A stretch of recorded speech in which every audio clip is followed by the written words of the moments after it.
G സുധാകരന്റെ മൊഴി എടുത്തിരിക്കുകയാണ് തഹസിൽദാർ. അമ്പലപ്പുഴ തഹസിൽദാർ മൊഴിയെടുത്ത് കഴിഞ്ഞിരിക്കുന്നു. അന്തിമ റിപ്പോർട്ട് ആലപ്പുഴ ജില്ലാ കളക്ടർക്ക് നൽകുമെന്നാണ് അമ്പലപ്പുഴ തഹസിൽദാർ ഇപ്പോൾ പറഞ്ഞത്. ആ മൊഴിയെടുത്തതിന് അഭിപ്രായങ്ങൾ രേഖപ്പെടുത്തിയല്ലോ അവർ. അപ്പോൾ അവരതിൻ്റെ ആവശ്യമായ തീരുമാനം എടുക്കട്ടെ. ഇപ്പോൾ കൂടുതൽ കാര്യങ്ങൾ പറയേണ്ട കാര്യമില്ല. എനിക്ക് പ്രത്യേക പ്രശ്നമൊന്നുമില്ല. സാർ, ഇതൊരു ടങ് സ്ലിപ്പ് സംഭവിച്ചാണെന്നുള്ളൊരു വ്യാഖ്യാനമുണ്ട്. അതായത് സംസാരിച്ച കൂട്ടത്തിൽ അങ്ങനെ ഒരു ഒന്നും പറയാനില്ല കേട്ടോ. ശരി. എന്ത് വഴിയാണ് അവർ ചോദിച്ച ചോദ്യങ്ങൾ എന്തൊക്കെയാണ് സാർ? അല്ല, അവരിതേ പറ്റിയൊക്കെ ചോദിച്ചത്. പ്രധാനമായിട്ട് ഈ ഇന്നലെ സംസാരിച്ചതിനെ കുറിച്ചാണോ ചോദ്യം? അതെ, അതേപ്പറ്റി മാത്രം. അതേപ്പറ്റി മാത്രം, വേറെ ഒന്നുമല്ല. ഇനി എന്ത് നടപടി തുടർന്നുണ്ടാകുന്നില്ല അങ്ങനെയൊക്കെ പറഞ്ഞാൽ തുടർന്ന് അവർ റിപ്പോർട്ട് കളക്ടർക്ക് കൊടുക്കുക, അത്രേ ഉള്ളൂ. കളക്ടർ എന്താണെന്ന് വെച്ചാൽ അദ്ദേഹം ചെയ്യട്ടെ. അന്വേഷണം കഴിഞ്ഞല്ലോ, നമ്മുടെ അന്വേഷണം കഴിഞ്ഞു. ഇന്ന് കടക്കരപ്പള്ളിയിൽ CPI ഒരു പരിപാടി ഉണ്ടല്ലോ, അവിടെ വരെ പോകണം. ഞാനൊരു പ്രസംഗം നടത്തിയ കാര്യത്തെ പറ്റിയല്ലേ. അതേപ്പറ്റി ഇപ്പോൾ പ്രസംഗം റെക്കോർഡിക്കലായിട്ടുള്ളതല്ലേ. അതിനകത്ത് എന്താണോ ഉള്ളത് വ്യത്യാസപ്പെട്ട റിപ്പോർട്ടൊക്കെ വന്നിട്ടുണ്ടാവും. ഒന്നും സാരമല്ല. ഗവൺമെൻറ് എന്തായാലും ഗവൺമെൻറ് എന്ന് പറഞ്ഞാൽ ഇലക്ഷൻ കമ്മീഷനുമായി ബന്ധപ്പെട്ട ഗവൺമെൻറ് അല്ല. അവർ എന്നോട് കാര്യങ്ങൾ ചോദിച്ച് മനസ്സിലാക്കി ഞാൻ അവരോട് കാര്യങ്ങൾ പറഞ്ഞു. ഒരു മാന്യമായ തലത്തിൽ ആ കാര്യം ഡീൽ ചെയ്തു. നമ്മളും അങ്ങനെ തന്നെ മാന്യമായി കളിച്ചു. അത്രയേ ഉള്ളൂ, വേറെ ഒന്നുമില്ല. സാറിന്റെ ആദ്യ അനുഭവമില്ല ഇങ്ങനെ ഒരു പ്രസംഗത്തിന്റെ പേരിൽ ഇങ്ങനെ ഒരു മൊഴിയെടുപ്പ് പൂർത്തിയായി കഴിഞ്ഞിരിക്കുന്നു. ഇത് സംബന്ധിച്ച് ഇപ്പോൾ ഒന്നും പറയാനില്ല. പണ്ടങ്ങാണ്ട് ഒരു ശ്രീമതി ടീച്ചറെ, ഞങ്ങൾ ആദ്യത്തെ VS ഗവൺമെന്റ് ശ്രീമതി ടീച്ചറെ ആരോ എന്തോ ചീത്ത പറഞ്ഞായിരുന്നു. അപ്പോൾ ചീത്ത പറഞ്ഞതിനവിടെ ട്രിവാൻഡ്രം മജിസ്ട്രേറ്റ് കോടതിയിൽ ഒരു കേസ് ഉടനെ ഒരാൾ കൊണ്ട് കൊടുത്ത് ഫയൽ ചെയ്തായിരുന്നു. അപ്പോൾ ഞാനെന്തോ പറഞ്ഞു, അതിൻ്റെ പേരിലൊരു കേസ് എൻ്റെ പേര് വന്നിരുന്നു. പക്ഷെ അത് ആ കേസ് തള്ളിപ്പോയി. ഇതിനെ ഭയക്കുന്നുണ്ടോ? ഇത്ര നടപടികൾ ഭയക്കുന്നുണ്ടോ? എന്തിനാ ഭയക്കണം? മൊഴിയെടുക്കാൻ വന്നു, കേസെടുക്കുന്നു. അതിനെന്തിനാ എന്തിനാ ഭയക്കുന്നത്? അങ്ങനൊരു ജനങ്ങളുടെ ചോദ്യം ഞാൻ ചോദിച്ചത്. അത് ഞാൻ ഭയക്കുന്നത് അതാണ്. ഞാൻ കൊലക്കുറ്റമൊന്നും ചെയ്തില്ല, പിന്നെ ഭയക്കുന്നത്. ഇതൊക്കെ ഞാൻ അവരോട് പറഞ്ഞിട്ടുണ്ട്, കേട്ടല്ലോ. ശരി.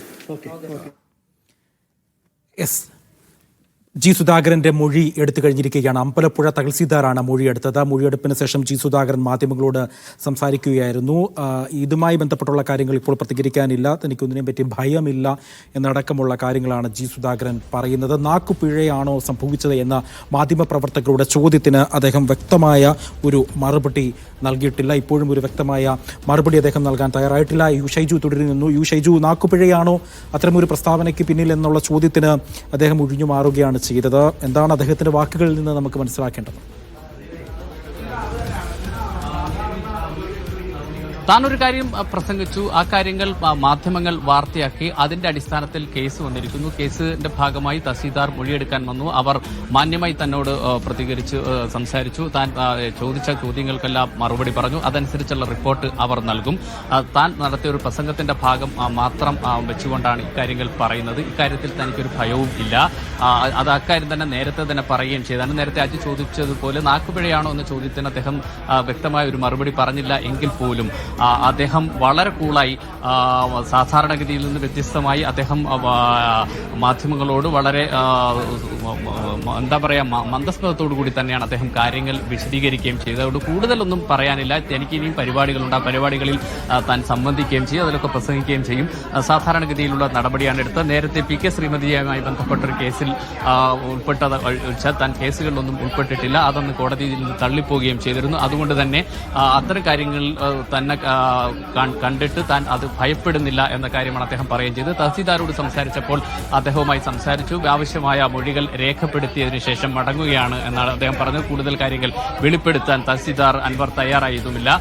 ഏതായാലും ഇന്ന് തന്നെ റിപ്പോർട്ട് കൊടുക്കും എന്നാണ് തഹസിൽദാർ അറിയിച്ചിട്ടുള്ളത്. ജില്ലാ തെരഞ്ഞെടുപ്പ് ഓഫീസർക്കാണ് റിപ്പോർട്ട് നൽകുക. അവിടെ നിന്നും സംസ്ഥാന തെരഞ്ഞെടുപ്പ് ഓഫീസർക്ക് റിപ്പോർട്ട് പോകും. അതിനുശേഷമായിരിക്കും തുടർ നടപടികളിലേക്ക് കടക്കുക എന്നാണ് തഹസിൽദാർ വ്യക്തമാക്കിയിരിക്കുന്നത്. ഏതായാലും ജി സുധാകരൻ ഇന്നലെ നടത്തിയ ഒരു പ്രസംഗം, ആ പ്രസംഗം വേഗത്തിൽ വിവാദമാവുകയും വളരെ വേഗത്തിൽ തെരഞ്ഞെടുപ്പ് കമ്മീഷൻ ഇടപെടുകയും ചെയ്തിരിക്കുന്നു എന്ന ഏറ്റവും പ്രധാനപ്പെട്ട കാര്യമാണ്. കാരണം CPM-ന്റെ ഏറ്റവും മുതിർന്ന സമുന്നതനായ നേതാവായ ജി സുധാകരനാണ് ഈ കുരുക്കിൽ അകപ്പെട്ടിരിക്കുന്നത് എന്നതാണ് ഏറ്റവും പ്രധാനപ്പെട്ടതാണ്. സാധാരണഗതിയിൽ അദ്ദേഹം നടത്തുന്ന പ്രഭാഷണങ്ങളൊക്കെ രാഷ്ട്രീയ കേന്ദ്രങ്ങളിലായിരുന്നു വിവാദമായിരുന്നതെങ്കിൽ ഇതൊരു നിയമപ്രശ്നത്തിന് വഴിമാറിയിരിക്കുന്നു എന്ന ഒരു പ്രശ്നം ഇക്കാര്യത്തിൽ ഉണ്ട് എന്നാണ് നമുക്ക് ഇപ്പോൾ പറയാൻ കഴിയുക. ഏതായാലും പ്രാഥമിക നടപടി എന്ന രീതിയിൽ തന്നെയാണ് തെരഞ്ഞെടുപ്പ് കമ്മീഷന്റെ ഭാഗത്ത് നിന്ന് തഹസീൽദാരെ വിട്ട് മൊഴിയെടുപ്പിച്ചിരിക്കുന്നു. മൊഴിയെടുപ്പ് പൂർത്തിയായിരിക്കുന്നു. ഇരുവരും ഇക്കാര്യത്തിൽ പ്രതികരിക്കുകയും ചെയ്തിരിക്കുന്നു. അജി, ഒപ്പം തന്നെ തഹസീൽദാർ ഇതുമായി ബന്ധപ്പെട്ട് പറഞ്ഞിരിക്കുന്നത് റിപ്പോർട്ട് ഇന്ന് തന്നെ ജില്ലാ കളക്ടർക്ക് കൈമാറുമെന്നാണ്. അദ്ദേഹവും കൂടുതലൊന്നും തന്നെയും പ്രതികരിക്കാൻ തയ്യാറായില്ല. മാത്രമല്ല പൊതുപരിപാടികളിൽ പങ്കെടുക്കുമെന്നും ജി സുധാകരൻ പറയുകയും ചെയ്തിട്ടുണ്ട്. ഇനിയൊരു നീക്കം എന്തായിരിക്കും തെരഞ്ഞെടുപ്പ് കമ്മീഷന്റെ ഭാഗത്തു നിന്നും ഉണ്ടാകുന്നത്? അജി, ഇക്കാര്യത്തിൽ തെരഞ്ഞെടുപ്പ് കമ്മീഷനെ സംബന്ധിച്ചിടത്തോളം നിയമപരമായി 2-3 വശങ്ങളാണ് അവർ പരിശോധിക്കുന്നത്. അതിൽ 1951 ജനപ്രാതിനിധ്യ നിയമത്തിലെ 2 വകുപ്പുകൾ, 61 നിയമത്തിലെ 2 വകുപ്പുകൾ, ഈ വകുപ്പുകൾ പ്രകാരം നീതിന്യായ നിയമം അനുസരിച്ച്, അതായത് നേരത്തെ ഉണ്ടായിരുന്ന ഇന്ത്യൻ പീനൽ കോഡ്, ഇപ്പോൾ ഭാരതീയ ന്യായ സംഹിത, ഈ കാര്യങ്ങൾ കൂടി പരിശോധിച്ചപ്പോൾ അതിൽ ഗുരുതരമായ കുറ്റം ജി സുധാകരന്റെ ഭാഗത്തുനിന്നുണ്ട്. അതുകൊണ്ട് അതനുസരിച്ച് നിയമ നടപടികളിലേക്ക് കടക്കുക എന്നൊരു നിർദ്ദേശമാണ് നൽകിയത്. അതിന്റെ പ്രാഥമിക ഘട്ടം എന്ന നിലയിൽ തഹസീൽദാർ അല്ലെങ്കിൽ മൊഴിയെടുക്കൽ അവസാനിച്ചിരിക്കുന്നു. ഈ മൊഴിയുടെ അടിസ്ഥാനത്തിൽ റിപ്പോർട്ട് നൽകും. ആ റിപ്പോർട്ട് സംസ്ഥാനത്തിന് സമർപ്പിക്കും. പക്ഷേ അദ്ദേഹത്തിന് ഷൈജു ആണ് ആലപ്പുഴയിൽ നിന്ന് വിവരങ്ങൾ നൽകിയത്.